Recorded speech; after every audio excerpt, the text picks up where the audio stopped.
പൊയ്യ ഗ്രാമപഞ്ചായത്ത് വികസന സെമിനാർ സംഘടിപ്പിച്ചു. മാള ബ്ലോക്ക് പഞ്ചായത്ത് പ്രസിഡന്റ് സുഭാഷിണി രാജീവ് ഉദ്ഘാടനം ചെയ്തു. ഇതിന്റെ ഫലമായിട്ടാണ് നമ്മൾ ഇവിടെ വികസന സെമിനാർ നടത്തുന്നത്.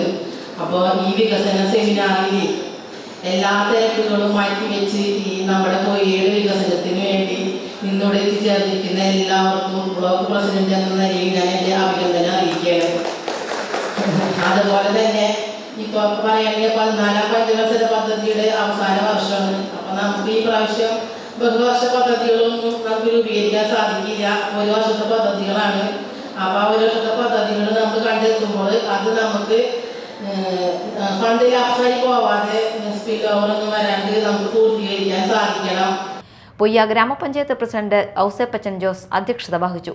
Vice president Jolly Sajeev, secretary T B. Gowri, panchayat വികസനകാര്യ സ്ഥിരം സമിതി ചെയർമാൻ ഷൈബു തോമസ്, ആരോഗ്യ വിദ്യാഭ്യാസ സ്ഥിരം സമിതി ചെയർപേഴ്സൺ ലിൻസി ജോയ്, പഞ്ചായത്ത് അംഗങ്ങളായ ശ്യാം മോഹൻ, സുജാത വിജയൻ, ലിസി ജോയ്, സോണി തോമസ്, ഗിരിജ വാമനൻ, പി.വി. അരുൺ, ഡൊമിനിക് ജോമോൻ എന്നിവർ സംസാരിച്ചു.